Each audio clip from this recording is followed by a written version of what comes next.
bringing a ship to the port and then loading or unloading cargo from the ship to any other mode of transportation is a complex process.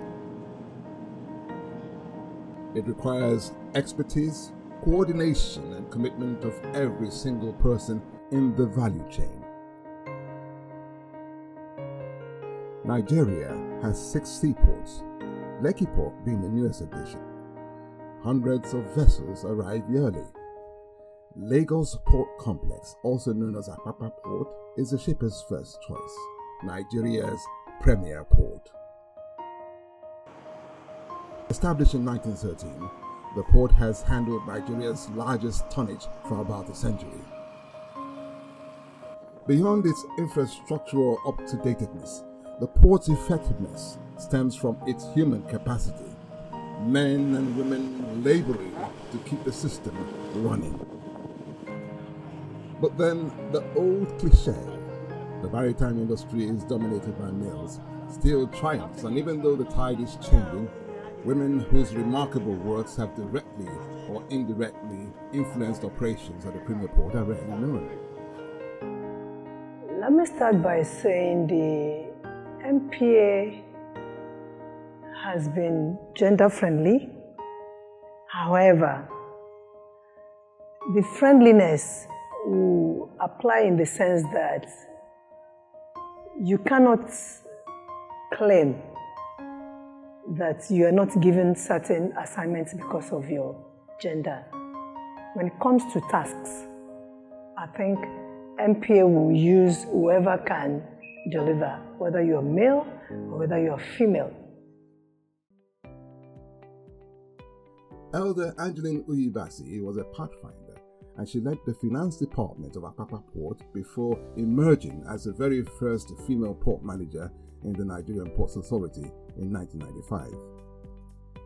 Elizabeth Aino Ehareba is another warhorse. She joined the Nigerian Ports Authority as a personnel officer in 1983. She was known for excellence and her razor-sharp attention to work.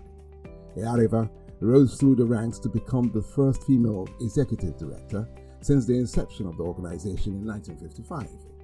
Prior to that appointment, she also led the Lagos Port Complex between 2005 and 2008 and played an active role in the actualization of the federal government's port reform program of 2006. Princess Vicky Hastrup is today a household name, the president of the Seaport Terminal Operators of Nigeria and executive vice chairman of ENL Consortium of Lagos Port.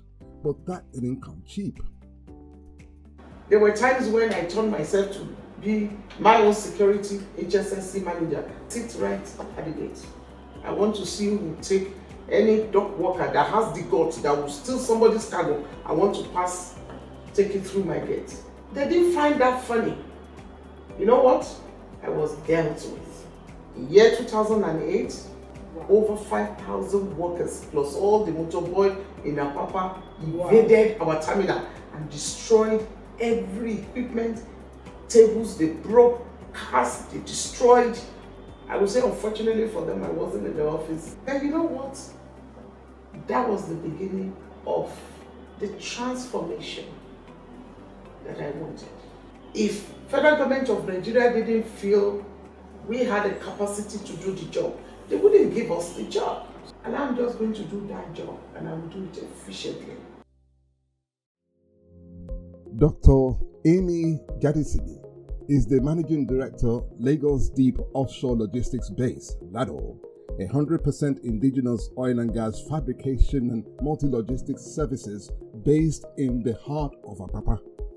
Gadisini has been focused on turning Nigeria into a hub for maritime oil and gas logistics in West Africa. So training, visibility and recognition, the IMO focus for women in maritime, I think is spot on. I think that's exactly what we need. I do recognize that men need that as well. But again, the playing field is not level. So in order to get women into the industry, in order to support women in the industry, I think it is quite right that we focus on recognizing women, we focus on training women and making women visible so that young girls in school know that, okay, this is something I can do. Let me do more mathematics, let me do more physics, let me go into engineering. So they need to see women who are already doing it as examples to follow. And having senior women in a company protects the junior women. You know, if you have a senior woman that you can go to for career advice, for advice if you're having difficulties, if you're even changing jobs, it makes a huge difference. It can be the difference between success or failure. Now, did you know that the Lagos Port Complex never had a female port manager until 2002?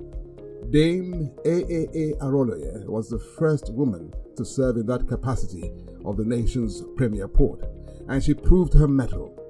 Since her time, more women have been posted to the same port as administrators. So in fact, the day I got promoted as port manager, let me tell you, I was shocked.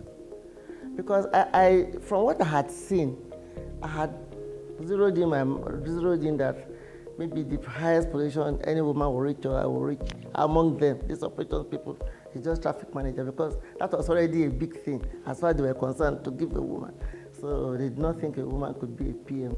But I was determined, through the grace of God, that if God got me posted to this place, this was an innovation, and that if I did not do well, it would be hard for other women to be posted there. So that was really behind my mind. So I thought it has to be a waiting game and a game of patience in order to break through. Because they just think women cannot do it, and so you really have to prove, in inverted commas, that women too can do it. Hajia Aisha Ali Ibrahim, a maritime consultant and global founder of the Women in Logistics and Transport Willet, is a professional acknowledged home and abroad. She was port manager at Lagos Port Complex and rose to being the first female general manager, marine and operations at MPA. She's a strong believer in the efficacy of mentorship programs, especially for younger women in the sector. Nigerian Ports Authority is recognized for training employees, and I'm one of the beneficiaries. So I have moved on as a professional that I am, and I am into training. I am a role model. I want the women to know that your profession does not stop at retirement but continue. So I believe that I am an example to upcoming women. They should know and believe in themselves. They should know that whatever men can do, we can do, and even maybe better. So this is my own thinking. I have been honored, and I have benefited from training in my journey of life. But most especially, I owe it to Nigerian Ports Authority. Mrs. Eunice Ezioke currently serves as the president of Women's International Shipping and Trading Association, WISTA Nigeria. She was also port manager of Apapa. Retired now but not tired, she draws fulfillment from providing guidance and mentorship for young women in the maritime sector. Training. But I can assure you there are many women that are qualified. The government of the day, if they don't really look at training as that important. Experience matters, and if it's a woman that has the experience, why not give it to her? If you check the board of all the government parastatals and the agencies, you discover that if there are 9, 7, 8 are men, it's only 1 woman. So you discover that they use women to garnish the group of men that are in positions of decision-making, positions of leadership. It shouldn't be that, because women bring a lot to the table based on their experience and innate gift from God. Therefore, I would like to see more women at the decision-making offices, boardrooms, decision-making positions in the industry. And also in the shipping sector, I would like to see more women owning vessels. The saying that what a man can do, a woman can do even better runs deep in the fabric of the African society, perhaps in protest against the little or no value ascribed to the girl child. Mrs. Folake George is proof of feminine capacity in the trucking subsector, where less than 5% are females. An executive of the Chartered Institute of Logistics and Transport, she has successfully championed causes that sanitize the subsector. She remains a leader in Nigeria's trucking sector. God knew what the capacity that He has given unto women. How do you reconcile somebody that can, majorly do the work of a wife, the work of a mother, and you do your official work, you do the sisterly role, do the daughter role, 5, and you do it outrageously well. So I just believe that God has given to a woman the ability to multitask and multitask it well. So it's just the bias of I am a weaker vessel in that old realm. It's not the same now. I have a lot of respect for women and the ability to deliver, to do whatever they want to do with passion and impact the generation, impact the society. Mrs. Fumilayo Olotu, now the longest-serving port manager in Nigerian Ports Authority, she heads the Lagos Port Complex. Known for placing premium on professionalism, Olotu in 2021 was recognized by the executive management as the best-performing port manager in Nigeria. Besides her administrative prowess, her success at debt recovery, increase in revenue, and the enhancement of port processes are enviable. She was once the Calabar port manager and earned her commendations from the authority, the Cross River State Government, and the Obong of Calabar.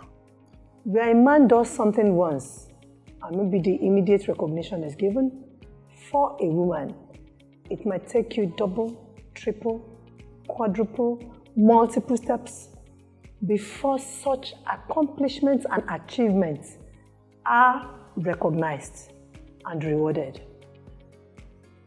Can you do the job? There's no doubt about it.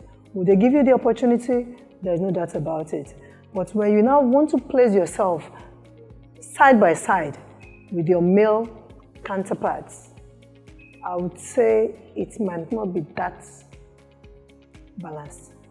My late father taught me something: let your work speak for you, such that even if they do not like your face, the quality of your work will keep them looking for you, will keep them coming to you, will keep them seeking solutions to knotty issues from you.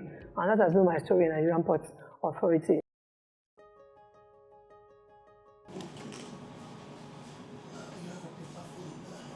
Younger women are not left out. The bricks of efficient port services are being laid by them daily.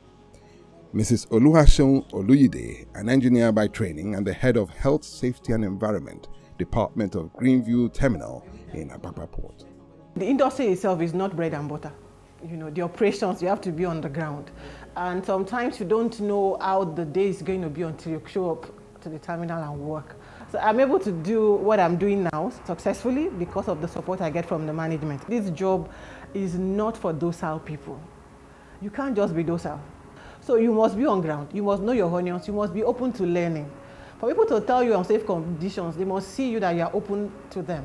You are warm towards people. They will give you information that you will not get to where you sit back. So you must be physically present with your team. Perpetua Onya and her co-female crane operators, the first of the crop of females manning industrial marine equipment at AP Mola terminals, won't rest on their hours. I was among the pioneer ladies that were trained as crane operators. The company brought us in 2019 as a result of, with respect to the female inclusivity, trying to bring in more women into a male-dominated field. I've been able to progress in my career as from a reach stacker operator to a mobile harbor crane. a scary experience, but also fun. It's been daunting. It has its days. There are also risks involved. However, at the end of the day, we've worked in a safe manner. We go home complete. At least we go home to meet our loved ones in one piece. I would love to see the Maritime Workers Union of Nigeria to have more females. I would like to change some of the criteria that is used in encouraging women. The difference I want to see is to have more spaces for us up there, in the boardroom, in critical positions, within the high cadre. I just want us to continue to be united. I would love to see other women try to come and give their shots. So for them not to be intimidated by men, they should stand up and come and do. This is a challenging world. It's no longer a question of gender. It is a question of what one brings to the table, male or female.